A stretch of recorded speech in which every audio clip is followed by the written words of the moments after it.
हे guys, welcome back again. तो आज हम स्टार्ट करने वाले हैं वैदिक एज। और इस लेक्चर में हम पूरा early Vedic as plus letter Vedic as दोनों ही कवर करने वाले हैं। So let's start. वैदिक एज कब से कब तक था? 1500 बीसी से लेके 600 बीसी तक वैदिक एज देखने के लिए मिला है। तो वैदिक एज अगेन दो पार्ट में डिवाइडेड होता है। अर्ली वैदिक एज जो कि 1500 से 1000 बीसी तक है, और लेटर वैदिक एज जो कि 1000 से लेके 600 बीसी तक चला है। तो वैदिक एज जो हमारा स्टार्ट होता है वो आर्यंस के इंडिया में आने के बाद से स्टार्ट होता है। So let's see advent of Aryans. Who were the Aryans? वो कब आए, कहाँ से आए? So Aryans were Indo-European speaking people came around 1500 BC। कौन थे वो? इंडो यूरोपियन स्पीकिंग पीपल थे। और वो ऐसा माना जाता है like they are believe to have come from the regions of central Asia. मतलब वो बेसिकली ऐसा एक अनुमान लगाया जाता है कि जो आर्यंस जो है सेंट्रल एशिया से आए। एग्जैक्ट मतलब आर्यंस कहाँ से आए ये चीज अभी भी मतलब एग्जैक्ट प्रूफ तो नहीं मिला है, बट ऐसा बिलीव कर मतलब किया जाता है कि वो बेसिकली सेंट्रल एशिया के रीजन से आए हैं। ये सर्कल से देखो मैंने मैप में मार्क कर दिया है। अफगानिस्तान, तुर्कमेनिस्तान, उज्बेकिस्तान, ये जो है ये सेंट्रल एशिया का रीजन है। बेसिकली यहीं से आर्यंस जो है माइग्रेट हुए होंगे। And they speak Sanskrit, wrote Vedas and started the varna system. जो इंडिया में आज वर्ण सिस्टम देखने के लिए मिलता है, जो चार वर्ण है हमारे, वो भी किसने स्टार्ट किया है? आर्यंस ने। और जो आर्यंस जो है उन्होंने जो हमारा ओल्डेस्ट लाइक जो वेद है ऋग्वेद, इसको भी किसने कंपोज किया है? आर्यंस ने ही कंपोज किया है। And they were basically Sanskrit speaking people. Like अब ये बहुत लोगों को कंफ्यूजन हो रहा होगा कि दे वर इंडो यूरोपियन स्पीकिंग पीपल और संस्कृत स्पीकिंग पीपल। तो बेसिकली जो Indo European speaking like Indo European, इसको आपको ऐसे इमेजिन करने की ट्री है, एक लैंग्वेज ट्री है, और उस ट्री का एक जो ब्रांच है वो कौन सा है? Sanskrit. So the Aryans came in several waves, and they first appeared in Iran and lived as Indo-Iranians and entered northwestern India। इसका मतलब क्या है? जब वो सेंट्रल एशिया से आर्यंस जब माइग्रेट हुए होंगे, और तब वो जब इंडिया में आ रहे थे, तो इंडिया में आने से पहले वो सबसे पहले कहाँ पे अराइव हुए थे? ईरान में वो आए थे, जहाँ पे उनको किस नाम से जाना जाता है? Indo Iranians. फिर ईरान से होते हुए वो जो है इंडिया के जो नॉर्थन वेस्टर्न इंडिया में लाइक पार्ट में आए होंगे, और वहां से वो पंजाब रीजन जो कि जिसको सप्त सिंधु से मतलब बोला जाता है, जिस रीजन में पहले आर्यंस आए उसको किस नाम से जाना जाता है? सप्त सिंधु। तो उस रीजन में बेसिकली आर्यंस आके ठहरे होंगे। ये सप्त सिंधु क्यों बोला जाता है? क्योंकि लैंड ऑफ सेवन रिवर्स। इसका मतलब क्या है? Land of seven reverse. जो पांच, पंजाब सबको पता है, पंजाब का नाम पंजाब क्यों है? क्योंकि यहाँ पे पांच रिवर्स है। कौन कौन सी है? झेलम, चिनाब, रवि, बीस एंड सतलज। इसी के ऊपर इंडस रिवर, और नीचे आ जाती है सरस्वती रिवर जो कि अभी सूख चुकी है। तो ये दोनों रिवर्स को मिला के टोटल सेवन रिवर्स जो है इस रीजन से जाते थे, इसलिए इस रीजन को सप्त सिंधु रीजन बोलते हैं। So the Aryans were basically pastoral communities. का मतलब क्या है? तो जो अर्ली वैदिक एज में हम देखेंगे ना, तो बेसिकली जो कम्युनिटी थी वो पेस्टोरल कम्युनिटी थी। जो मतलब एनिमल्स वगैरह जो थे ज्यादा इंपॉर्टेंट रोल प्ले करते थे। बट लेटर ऑन जो है agriculture became the main occupation of the community. मतलब ऐसा नहीं है कि पहले एग्रीकल्चर नहीं था, पेस्टोरल कम्युनिटी थी, पर एग्रीकल्चर इतना इम्पोर्टेंट नहीं था, ये एक सेकेंडरी ऑक्यूपेशन था। बट लेटर वैदिक एज में एग्रीकल्चर जो है काफी इम्पोर्टेंट ऑक्यूपेशन हो गया था, मेन ऑक्यूपेशन हो गया था। So horses played a major role in their life. ऐसा माना जाता है कि इतना दूर दूर का डिस्टेंस मतलब कवर करने के लिए बेसिकली आर्यंस जो है हॉर्स यूज किया करते। तो हॉर्स काफी इम्पोर्टेंट था उनके लाइफ में। तो अब हम नेक्स्ट स्लाइड में चलते हैं।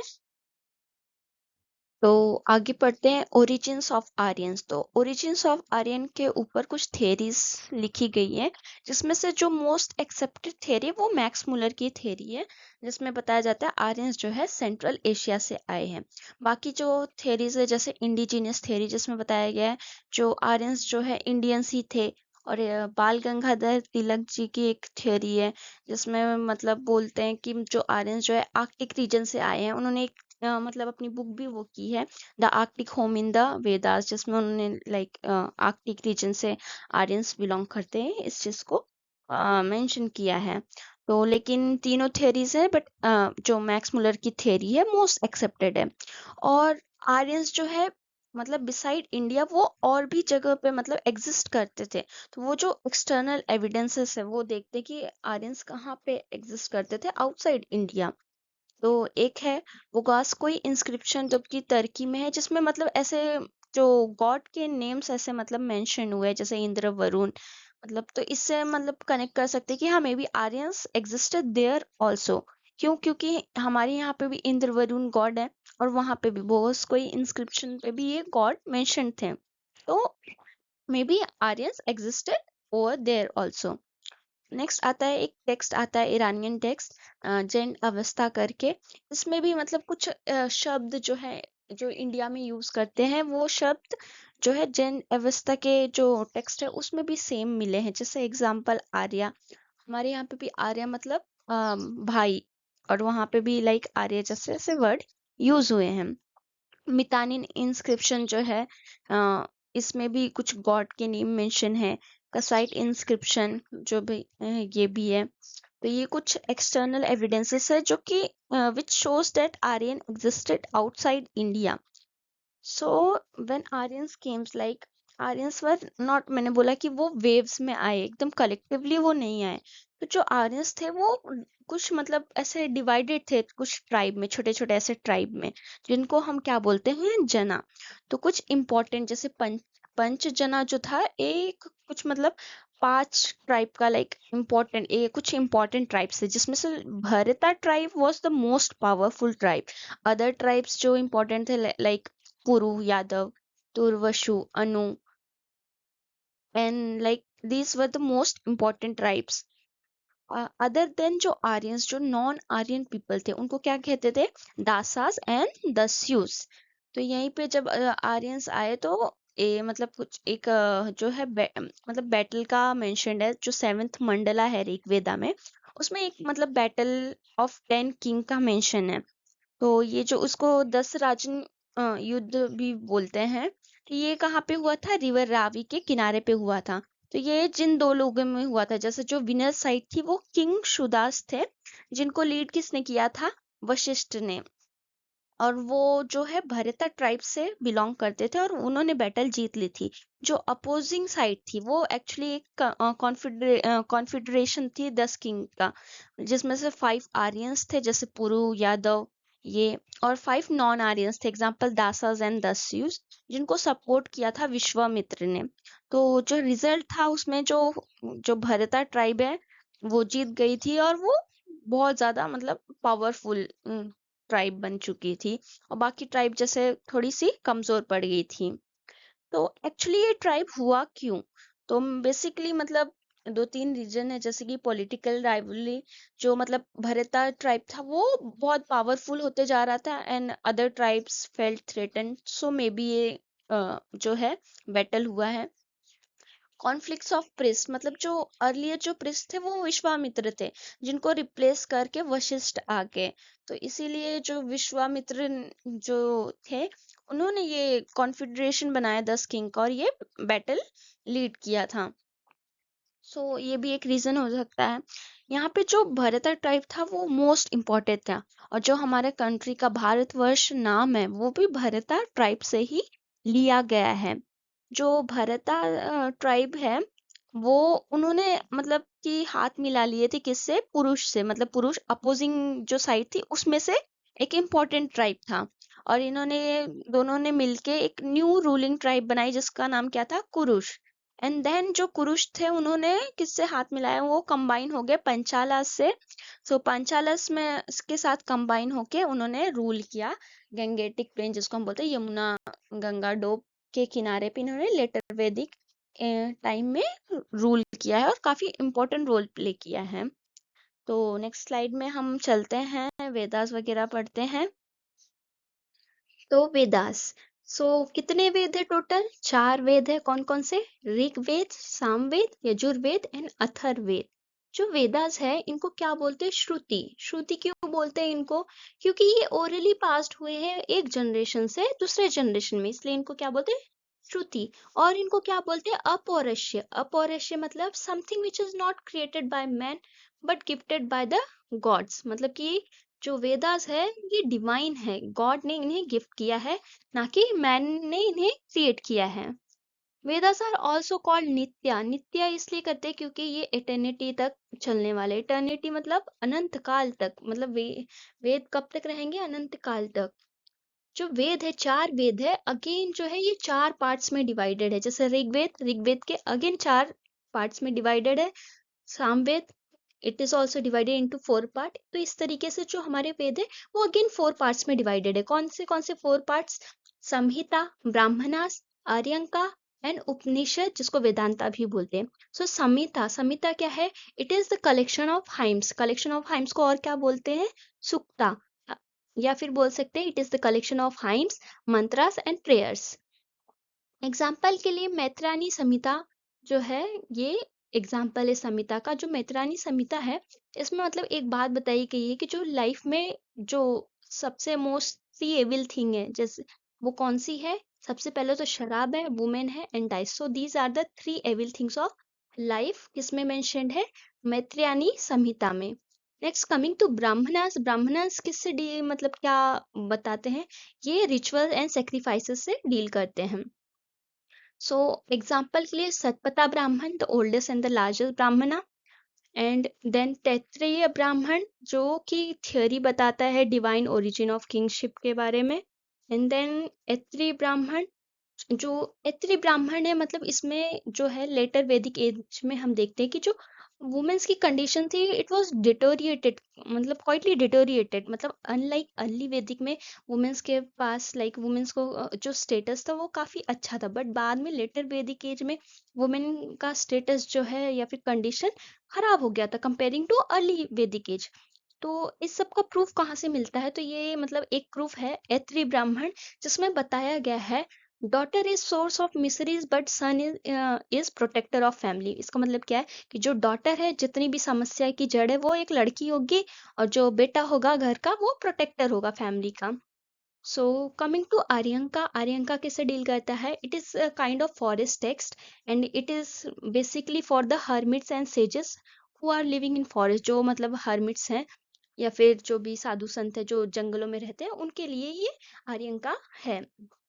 एग्जाम्पल इस ऐत्रेय आर्यंका, इतना इंपॉर्टेंट नहीं है, you can leave this. Coming to Upanishad, Upanishad को वेदांता भी बोलते हैं। They are basically the philosophical text जो कि किससे डील करते हैं? सोल एंड यूनिवर्स से। It talks about the bhakti marg के बारे में भी ये बातें करता है। सो टोटल कितने उपनिषद है? 108 उपनिषद है। And the most example is like the most important example is Brihadaranyaka, which is the oldest Upanishad. And जो ये है ये it talks about punarjanma and karma के बारे में ये डील करता है। सो द फर्स्ट, अब हम चारों वेद देखेंगे तो सबसे पहले ऋग्वेद देखेंगे। So the Rigveda is the oldest like oldest Veda which was compiled by the Aryans. So it was the first Veda to be compiled।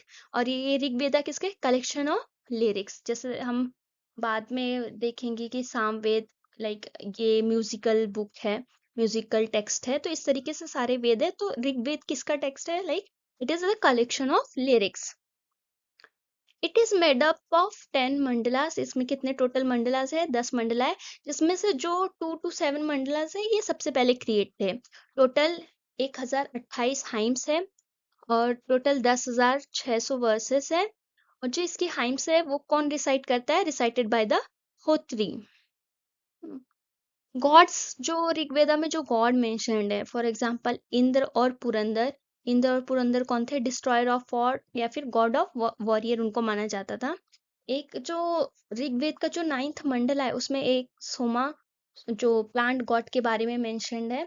और यहीं पे एक सोमरस भी हमें देखने के लिए मिलता है, जिसका मतलब जो सोमरस होता था वो एक टाइप का एनर्जी ड्रिंक होता था जो कि गॉड को जो मतलब चढ़ाते थे। इंद्र और Indra, Agni, Varuna, Vishnu are the most popular deities. इस टाइम पे ये सारे जो है मोस्ट पॉपुलर डिटीज थे। सूर्य यानी सन वर्शिप्ड इन 5 फॉर्म्स, मतलब जो सूर्य के 5 फॉर्म्स थे, जैसे Surya, Savitri, Mitra, Pushan and Vishnu. Savitri, god of light. जो जो गायत्री मंत्र है वो ऋग्वेदा के थर्ड मंडला में है, जो कि विश्वामित्र जी के द्वारा लिखा गया है, जो है सावित्री गॉड ऑफ लाइट के लिए। जो 10th मंडला है, दिस इज वेरी इंपॉर्टेंट। ये 9th मंडला हो गया, थर्ड मंडला हो गया, और ये 10th mandala, this are important mandalas of Rigveda, तो इसको ध्यान रखना है। जो 10th मंडला है वो मेंशन अबाउट पुरुषा सुक्ता, मतलब जो पुरुषा सुक्ता के बारे में मेंशन करते हैं, विच एक्सप्लेन्स द 4 वर्ड्स। मतलब कि ये जो 10th मंडला है ऐसे बताता है कि एक पुरुष है जिसके मुख से जो है ब्राह्मण्स निकले हैं, और जिसके आर्म से क्षत्रिय निकले हैं, और जिसके थाइस से वैश्य और फीट से शूद्र। ये देख सकते हो आप ये इमेज। तो जो 10th मंडला है ये यहीं से 4 वर्ण सिस्टम बोल सकते हो, यहीं से आया है। सो अब हम नेक्स्ट अपने बाकी वेद के तरफ चलते हैं। सो आगे बढ़ते हैं, सामवेद देखते हैं। So Samaveda is basically oldest book on music and it is compose of 2 Upanishad. कौन कौन से? Chhandogya and Kena. And the hymns were recited by Udgatris. Yajurveda पे आते हैं। So Yajurveda is collection of mantras, ritual and sacrifices का भी वर्णन हुआ है इसके अंदर, और इसके जो हाइम्स है that are recited by Adhvaryus. And again जो यजुर्वेद है हमारा वो 2 सेक्शंस में डिवाइड है। Shukla means white which contains the largest and the oldest Brahmana. कौन सा? Shatapatha Brahmana. And the other section is Krishna which means black. So Yajurveda के अंदर हमें जो 4 आश्रमास हैं हिंदू फिलोसफी के, उसका भी मतलब जो प्रूफ मिलता है। So basically there are 4 ashramas in Hindu philosophy mentioned in Jabala Upanishad of Yajurveda. तो ये याद रखना है कि इससे देखो 2 क्वेश्चंस बन सकते हैं कि जो 4 आश्रमास है वो कौन से उपनिषद में है, तो वो जबला उपनिषद में है। एंड अगेन जबला उपनिषद कौन से वेद में है? तो Yajurveda. So basically there are 4 ashramas. कौन कौन से देखते हैं? ब्रह्मचर्य, गृहस्था, वनप्रस्था एंड संन्यासा। जो जब से आप पैदा हो गए 25 साल तक, that is your first phase of life, इसमें आपको ब्रह्मचर्य रहना है। जो सेकेंड जो फेज ऑफ लाइफ है वो स्टार्ट होगा 25 से 50 तक, जिसमें आपको गृहस्थी जीवन आपको मतलब वो जीना है। And third phase of life is going to Vanaprastha, means आपको वन की तरफ प्रस्थान करना है। And then you have to take sannyas, that is going to be your fourth phase of life. So ये 4 आश्रमास थे in Hindu philosophy. Now coming to Atharvaveda. Atharvaveda basically Veda of magic formulas है, या फिर वेदा ऑफ ब्लैक मैजिक है, और ये 20 खंड में डिवाइडेड है। और जो गोपद ब्राह्मणा है दैट इज ऑल वो किस में आता है? अथर्ववेद के अंदर आता है। सो अथर्ववेद के कुछ इंपॉर्टेंट उपनिषद है, जैसे कि मंडूक्य उपनिषद, महाउपनिषद जिसमें से वासुदेव कुटुंबकम ये लिया गया है, एंड मुंडका उपनिषद जहाँ से सत्यमेव जयते जो है लिया गया है। तो आपको कमेंट करके बताना है जो वासुदेव कुटुंबकम है, जो कि चैप्टर 6 से लिया गया है महाउपनिषद के, ये आपने वासुदेव कुटुंबकम कहाँ सुना है? सो आगे चलते हैं अब हम नेक्स्ट स्लाइड पे। तो अब हम देखते हैं literatures of Vedic tradition. So basically there are 6 literary works. कौन कौन से हैं? वेदांगास और सूत्रास, स्मृतिज और धर्मशास्त्र, महाकाव्यास, पुराणास, उपवेदास एंड शाद दर्शनास। तो ये 6 लिटरेरी वर्क्स हैं। तो बेसिकली ये जो है वेद, जो हमारे वेद है उन्हीं के ऊपर बेस्ड है। तो इनका नेचर क्या है? ये स्मृति है, like they are remembered and human made. और हमारे वेद कैसे थे? वो श्रुति थे, and they were gifted from the god, मतलब अपौरुष्य थे। देन ये जो 6 लिटरेरी वर्क है इनको एक एक करके अब हम पढ़ते हैं। सबसे पहले स्मृतिज को देखते हैं और द धर्मशास्त्रास। सो बेसिकली 6 फेमस स्मृति है, जिसमें Manusmriti is the oldest Smriti text जो है मनुस्मृति है। महाकाव्य बेसिकली 2 महाकाव्य है। सबसे पहले रामायण जो कि वाल्मीकि जी के द्वारा लिखा गया है, और दूसरा है महाभारत जो कि वेद व्यास जी ने लिखा है। तो रामायण में जो है कुल कितने श्लोक है? 24,000 श्लोक है, और महाभारत में टोटल 1,00,000 श्लोक्स हैं। तो जो रामायण है इसको हम ओल्डेस्ट एपिक ऑफ वर्ल्ड बोलते हैं, and Mahabharata is the longest epic of world. So Ramayana is Adi Kavya और the oldest epic of world.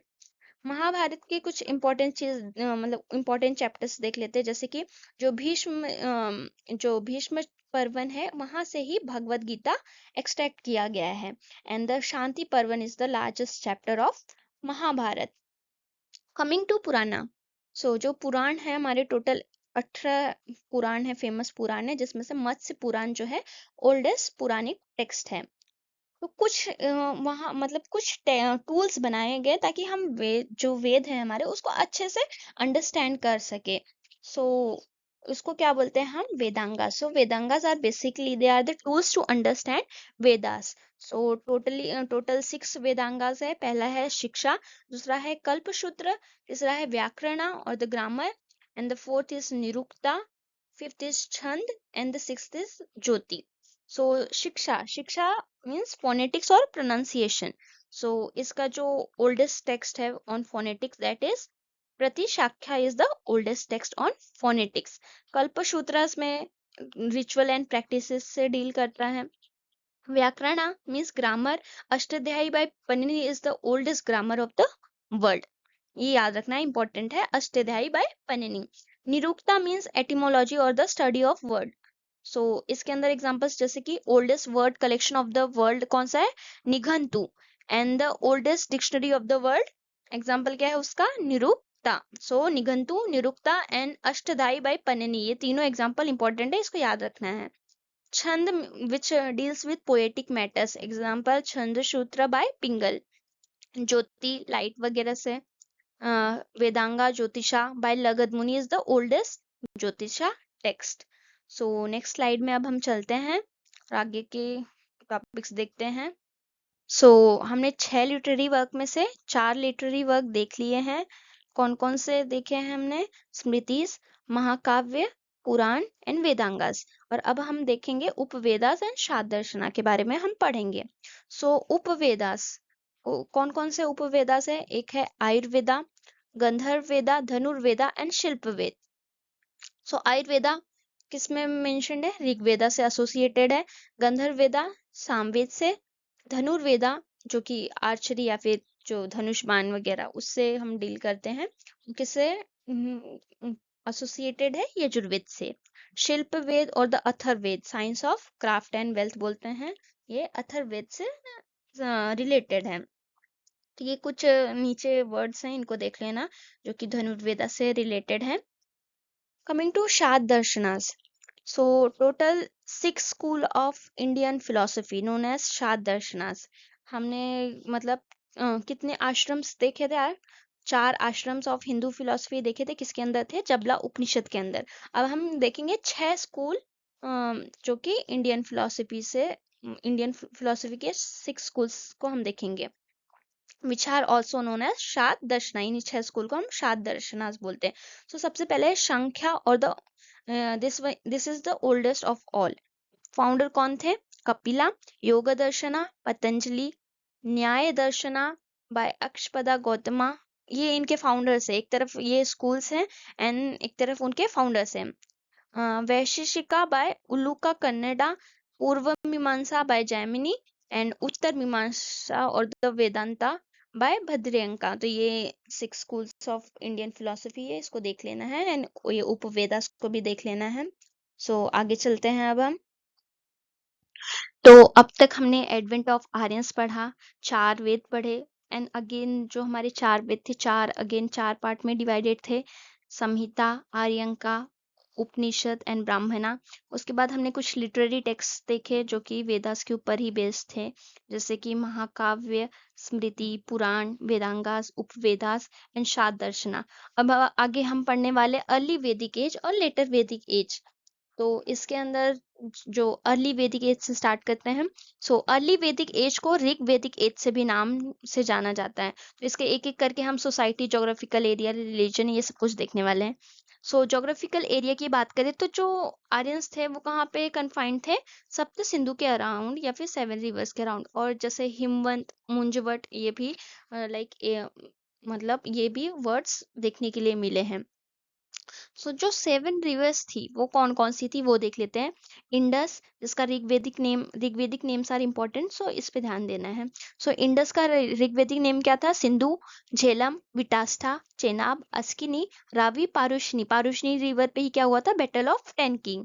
बीज, Vipasha, Sutlej, Shutudri, Saraswati was considered the most pious river during early Vedic age. Early Vedic age के टाइम जो मोस्ट पायस रिवर थी वो कौन सी थी? सरस्वती। गंगा रिवर का भी मेंशन मिला है, किसमें मिला है? जो निधुशुक्ता हाइम है ऋग्वेदा के, उसमें टोटल 21 रिवर्स का मेंशन है, जिसमें से गंगा भी इंक्लूडेड है। सोसाइटी कैसी थी? सोसाइटी बेसिकली पेस्टोरल कम्युनिटी थी, लाइक यूज ऑफ हॉर्स और काउ ज्यादा था। एग्रीकल्चर भी था, but agriculture was the secondary occupation.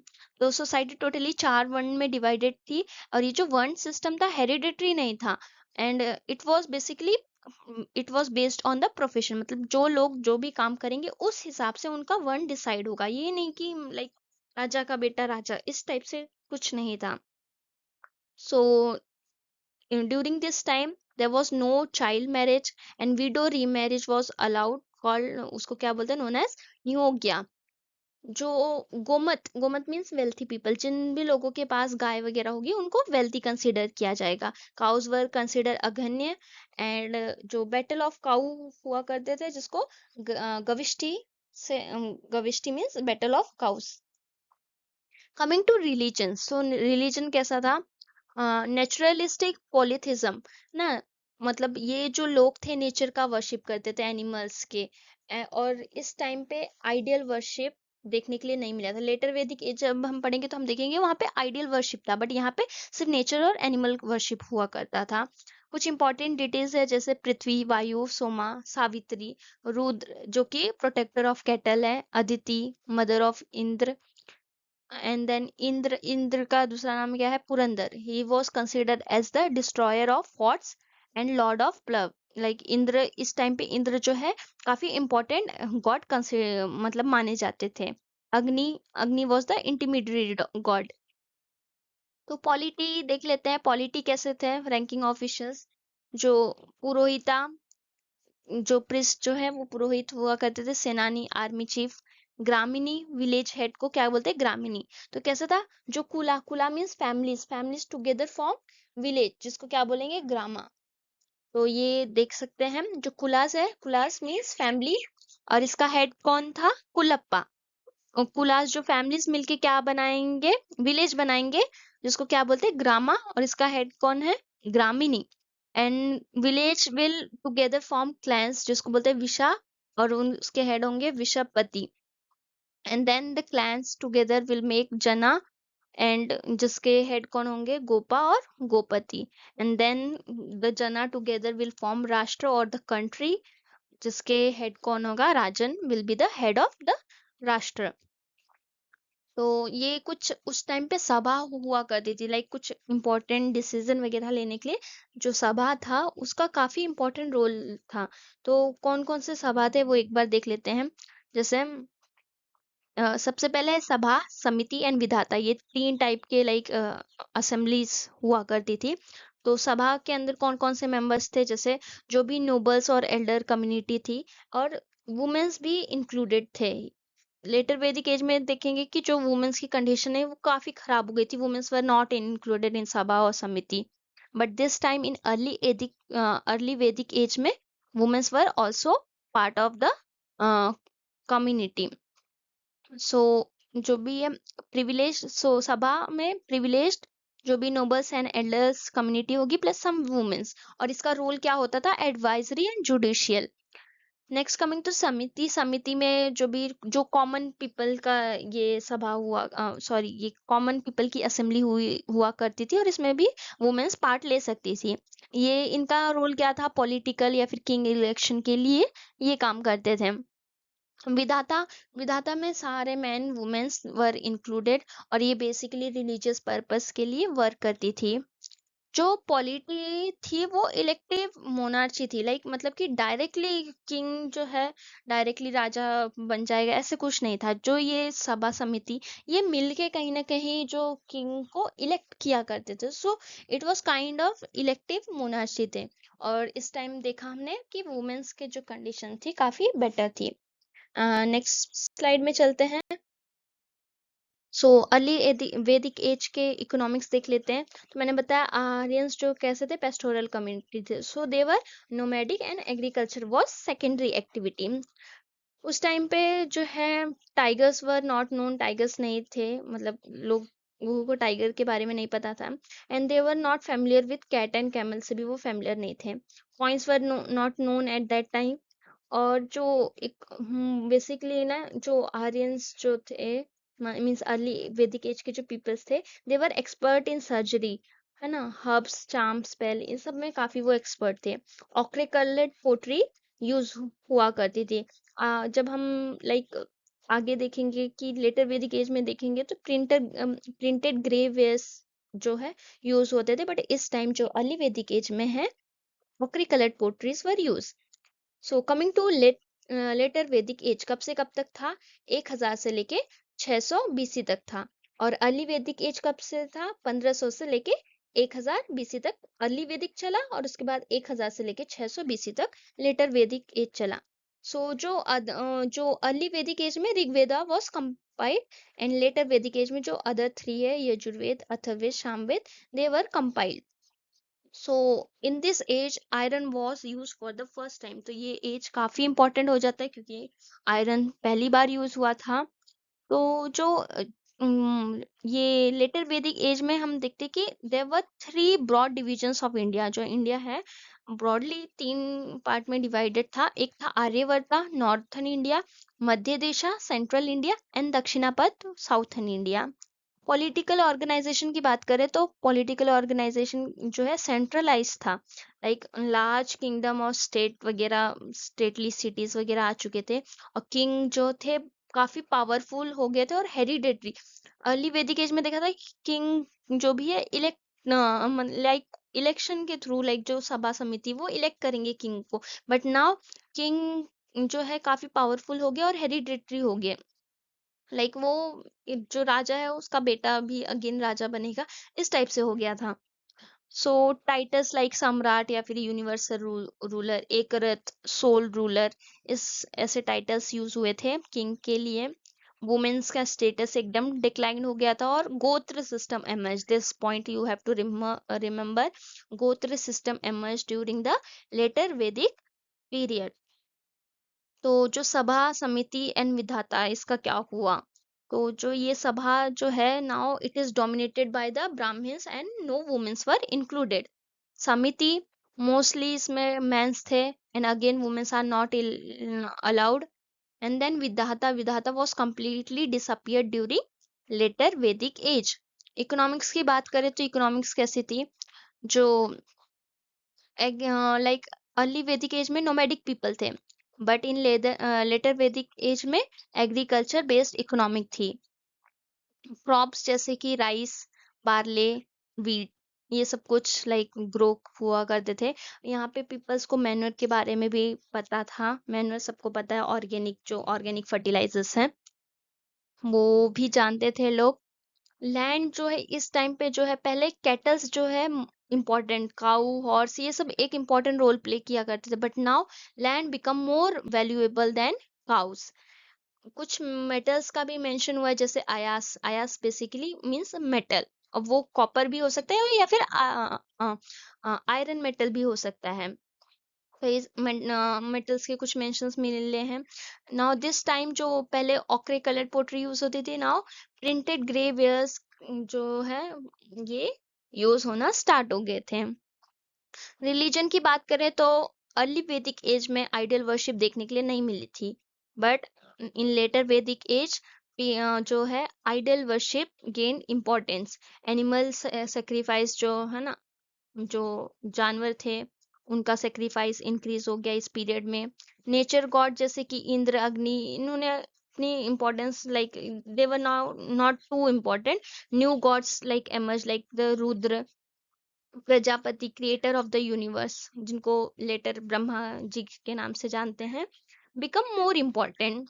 Kushana, god of cattle, regarded as god of Shudras. Like mostly जो अर्ली वैदिक एज में जो कैटल्स इंपॉर्टेंट थी, लोग मोस्टली नोमेडिक थे, तो जो पुशाना थे, जो गॉड ऑफ कैटल, उनको अब शूद्र, लाइक मोस्टली जो शूद्र लोग थे वही ये कैटल्स को मतलब चराने का या फिर कैटल्स को रखने का काम कर देते। तो ऐसा बोल दिया गया है कि जो गॉड ऑफ कैटल होंगे वो गॉड ऑफ शूद्र होंगे अब से। important yajnas, like yajnas क्या होते थे? So they were ritual sacrifices performed by offering things into agni, like कुछ एक मतलब रिचुअल सेक्रीफाइस जो यज्ञ हम करते हैं, यज्ञ उनको यजनास बोलते हैं, जिसमें हम कुछ ऑफरिंग्स गॉड को देते हैं अग्नि में डाल के। तो कुछ इम्पोर्टेंट जो यजनास हैं, जैसे कि Rajasuya to become a powerful king, Ashvamedha horse sacrifice for supremacy, and Vajapeya for strength and victory. These are some of the important Yajnas perform during later Vedic age. So society कैसी थी? अगेन जो सोसाइटी थी, वर्ण सिस्टम था, 4 वर्ण थे। But this time the Varna system was hereditary and rigid. Earlier हमने देखा था Varna system was based on profession and it was not hereditary. Like जो भी इंसान जो प्रोफेशन चूज करेगा उसके अकॉर्डिंग उसका वर्ण डिसाइड होगा। But now the varna system become hereditary, मतलब कि अब जो जिस भी वर्ण में है, अब उसके आगे की जो मतलब वंश है उसी वर्ण से चलती जाएगी। So the one system become hereditary and rigid. जो मतलब कौन से 4 वर्ण थे? ब्राह्मण, क्षत्रिय, वैश्य एंड शूद्र। जो मतलब ऐसा भी लेटर वैदिक एज में मतलब कुछ प्रूफ मिले थे कि वुमेन्स आर एजुकेटेड। किसके थ्रू मिले थे? हम बृहदरंका उपनिषद में एक जो है यज्ञवल्क्य एंड गार्गी डायलॉग है, उसके थ्रू ऐसे जानने के लिए मिलता है कि जो वुमेन्स थी उस टाइम में, कुछ वुमेन्स जो थी एजुकेटेड थी, है they have higher educations. Marriage के बारे में देखते हैं कि लेटर वैदिक एज में बहुत टाइप के मैरिज देखने के लिए मिले थे। टोटल 8 टाइप के मैरिज देखने के लिए मिले थे, तो उनको हम देखते हैं। अनुलोम विवाह। अनुलोम विवाह कैसा होगा? जब अगर लड़का जो है हायर कास्ट से होगा, लड़की लोअर कास्ट से, so this is going to be Anulom vivah. Pratilom vivah, girls from the higher caste and boy from the lower caste, this will called as Pratilom vivah. आगे चलते हैं 8 टाइप्स के जो मैरिजेस को देखते हैं हम। तो टोटल 8 टाइप्स ऑफ मैरिजेस हैं, और बाद में ये जो 8 टाइप ऑफ मैरिजेस हैं ये क्लियरली जो है मनुस्मृति में भी मेंशन्ड है। सो पहला जो विवाह है, इसमें जो लड़की की शादी लड़के से हो जाएगी और डाउरी के साथ होगी, इसको बोलेंगे ब्रह्म विवाह। अगर जो है फादर अपनी बेटी को डोनेट कर रहा है एज अ दक्षिणा टू द प्रिस्ट, तो उसको क्या बोलेंगे? Daiva Vivah. Giving a girl to a man after accepting a bridal price, मतलब कि जो फादर होगा वो ब्राइड प्राइस ले लेगा और उसके बाद अपनी बेटी का शादी करेगा किसी मैन से, दैट इज कॉल्ड अश्व विवाह। बिना किसी bride price, sorry without any bride price अगर लड़की की शादी हो रही है लड़के से, तो उसे बोलेंगे प्रजापत्य विवाह। गंधर्व विवाह मीन्स लव मैरिज, एंड असुर विवाह marriage with a purchase girl, खरीदी हुई लड़की के साथ विवाह करना। राक्षसा विवाह मतलब कि कोई अगर डिफीटेड किंग है उसकी डॉटर से शादी कर रहे हो, या फिर कोई किडनैप्ड लड़की है उससे शादी कर रहे हो, तो उस टाइप के शादी को बोलेंगे राक्षसा विवाह। पैसेज विवाह में क्या होता है? कोई लड़की को सेड्यूस किया या फिर रेप किया, उससे मैरिज कर रहे हो, that is called Paishacha vivah. So so thank you everyone for watching my lectures. अगर आपको लेक्चर्स पसंद आ रहे हैं तो please like and subscribe my channel.